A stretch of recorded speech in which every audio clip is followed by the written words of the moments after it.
Greetings, everyone. I hope you're all safe and sound and keeping yourselves busy and active and relaxed during the lockdown period.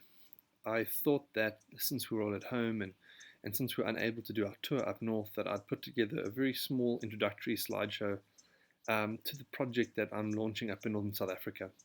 It's called Socio-spatial Networks in Southern Africa, and it aims to investigate hunter-gatherers and their role in the rise of complex societies between about 2000 BC and AD 1300, when Mapungubwe's influence declined.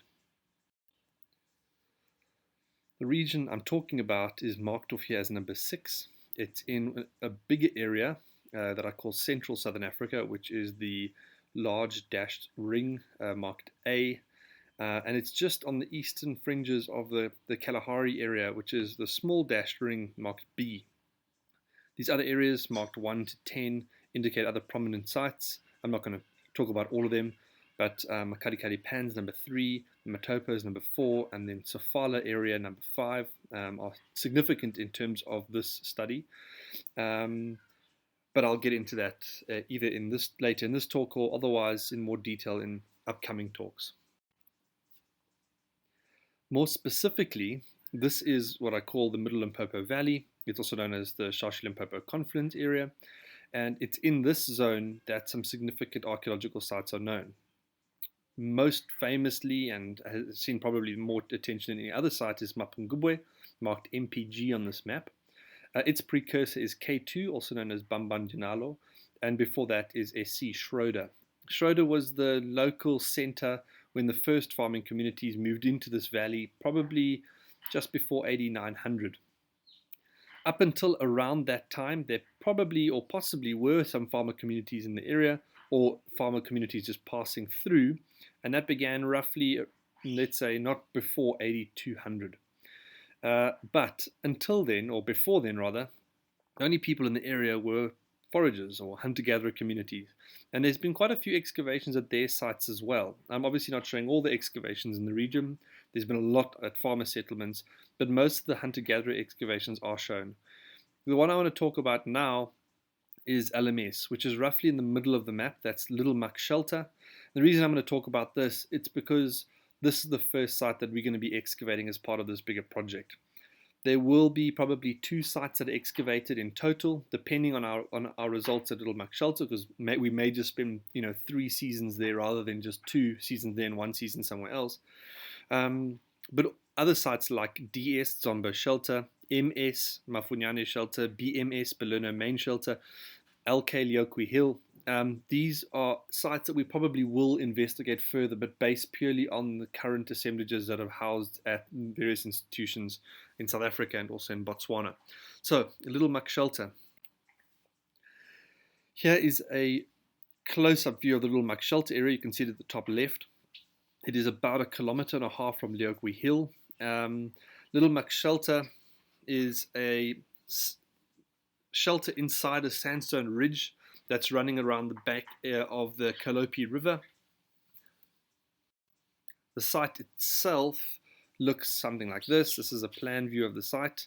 It has a large open living area as well as a sheltered zone. In this living area, 4 squares were excavated previously, and inside the shelter, 2 squares. This was by Simon Hall and his team in the late 1990s. However, only square L42 has really seen any significant research.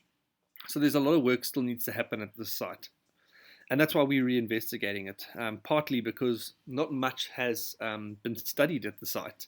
But what has been looked at has shown a really important and significant and very unusual sequence compared to some of the other shelters in the region.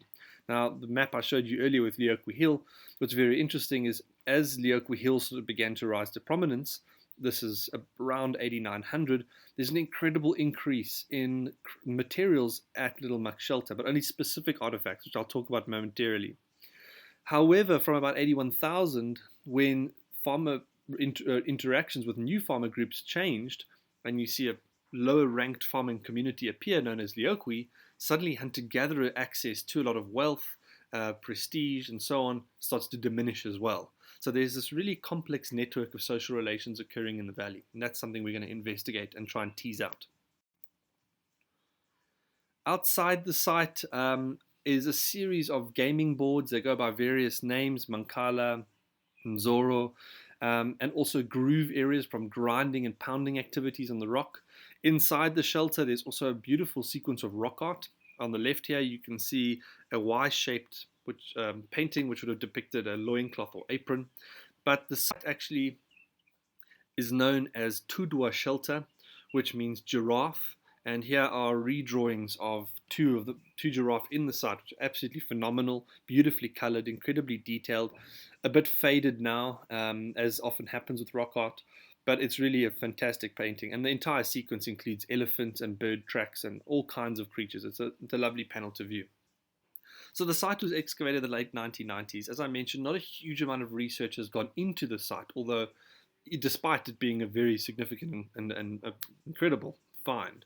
But one thing that has been considered in a bit of detail are stone scrapers. Stone scrapers, I'll show you an image of them in the next slide, at the site occur in comparable numbers to what you'd expect in later Stone Age sites in phase 1. The bottom codes there are the stratigraphic units, so that's the soil units that have been excavated. So phase 1 is before the arrival of farmers, and stone scrapers are fairly common. However, once farmers appear on the landscape in phase 2, they increase significantly. Statistically significantly, there is an increase. And that again occurs at around 8900 into phase 3. But going into phase 4, there's a massive drop-off, and they almost disappear. Compared to what's happening in the previous phase in terms of density, so that's scrapers per volume of soil removed, the drop-off is massive. So there's something going on related to scrapers at this site in about the first millennium AD, when farming communities start appearing in the valley. This is what scrapers look like. They're quite small. You can see the 5mm scale bar there. They're not large. They go anywhere from 10 to 30 millimeters in length. Obviously, some larger examples as well, some smaller. And the ethnographically, so from historic accounts and from people making observations at hunter-gatherer camps in the historic period, these tools have been associated with producing hides, animal hides for clothing or for any form of production. And initially, when Simon and his team excavated this, when they wrote up their report, they argued that this increase in scrapers indicated a massive increase in hide production. At the same time as these scrapers are increasing, what's really interesting, there's two other things happening, generally speaking.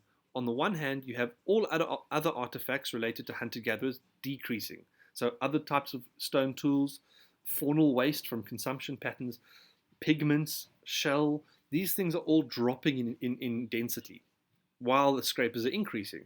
So that seems to suggest that whatever's happening related to these scrapers, it is being preferred over all other activities at the site.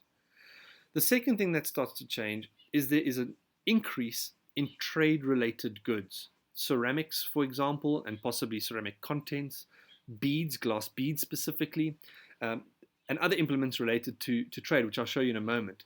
So whatever's being produced, whether it is hides or not, it seems to be bringing in trade wealth. So the idea is that this industry that's exploding at the site is related to trade with farming communities.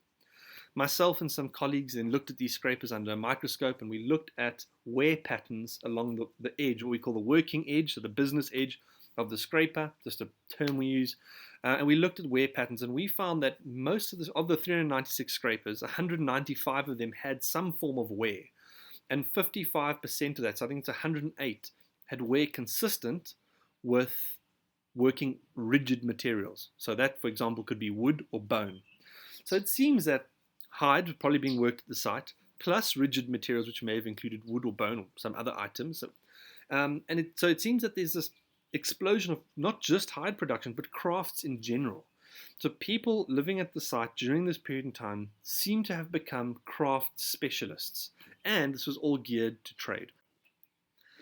Here's a slide just to show you some other examples. This is not all from Little Muck, but are more examples of scrapers.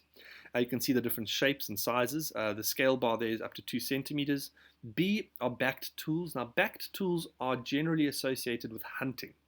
However, at the site, you have, over the course of its occupation, so we're talking about a large period of time, you have 396 scrapers and you only have 27 back tools, which is vastly different. Often at these sites in the valley, you see about roughly a 60-40% split. 60% scrapers, 40% back tools, sort of roughly along those lines. That's really, really just a rule of thumb. I mean, a thumb suck, but it's somewhere around there. So very few back tools, which suggests possibly that hunting was not really emphasized or not even practiced very much at the site. Because the faunal assemblage, so the animal remains, haven't been analyzed, we don't know. Maybe snaring and trapping animals was preferred.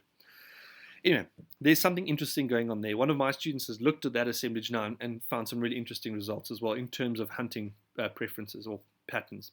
C are examples of glass beads, just to show what they look like, and D are examples of ostrich eggshell beads. These were all found at Little Muck, not these particular examples, but these types of artifacts. E are bone tools. Now, at Little Muck, an incredibly large assemblage of bone tools was found. So it's possible, again, we don't know all the answers yet, hence the reason we're going to go and re-excavate the site. It's possible that the scrapers were used to produce bone tools. Some people have written about trade in bone tools, that hunter-gatherers produced them and traded them with farmers. This is something that is certainly worth continuing investigations into. We've looked at it, myself and colleagues from University of Johannesburg have considered these options. Unfortunately, at this stage, the assemblage just doesn't give us enough data to be able to do so. But maybe we'll be able to do that with ongoing excavations at the site. Remember, we have this massive assemblage, these 396 scrapers that I'm talking about, all these artifacts I'm talking about. I think there's over 100 bone tools. I can't remember the exact figure. That all comes from one square. So if we drop 4 squares in the ground there, we're going to have a much larger assemblage to play around with. F is copper. Those bits in the middle are helixes. It's little wound bits of copper, probably from bangles or something of the kind. And then the larger piece is maybe a solid bangle that was around the ankle or wrist or something along that sort of line. G, which you probably can recognize as pottery. G on the left is a rim, and on the right is a decorated pot shard. So these kinds of things are pitching up a Little Muck, and they're starting to change the way that hunter-gatherers are relating to farmers. We're starting to see these big shifts that are occurring in hunter-gatherer society during this period. And it's more so at Little Muck than any of the other sites like Zombo and Balerno Main that I've mentioned earlier. These big changes are occurring. Now, what else is happening in the valley at this time? Very significantly, it's in this valley that we see the rise of the first state-level society, Mapungubwe. This is a diagram of Mapungubwe just to show you what it looks like when we mapped it out. You can see a palace area. This is where the king would have lived. Behind that is a rain-making area. There's a graves and royal wives areas on top of the hill. Surrounding this hill is royalty or elite members of society. The court area, for those who've been to Mapungubwe, the court area is around about where the exposed excavation is. So you go into an old excavation, you can see the profile of the wall. That's roughly where the court area is. And then the ascent up to the hill marked by the arrow. Here's a photograph, an image here of the hill itself. So this is happening in the valley. You're having these massive social changes, these transformations that begin just before 8900. The earliest trade wealth that's pitching up in central southern Africa and Zimbabwe. There's a few centuries before that. So you're starting to get international wealth appearing on the landscape. It starts to accumulate in this valley environment from around about 8900 to 1000 AD. It attracts this new community of people. We call them, in a general term, is the Lepidskopi people. They come into, or the Lepidskopi ceramics, they come into the valley and they sort of usurp power and control in this landscape. They settle at K2, Bambanjanalo, and from that Mapungubwe gets settled. But all the while this is happening, there's a whole range of changes that are occurring, from social stratification to ritual control to the accumulation of wealth. There's a variety of things that are happening at this time. But while this is occurring, hunter-gatherers are living on the landscape. They're part of this. And it seems from Little Muck, they're participating as well in these local economies. And this is really what I find to be fascinating. This is what this project is going to look into, is the role and participation of hunter-gatherers in this bigger project, the bigger economy that's occurring on this landscape. And that hopefully will feed into some really interesting results that we'll be able to present on soon. Thank you very much.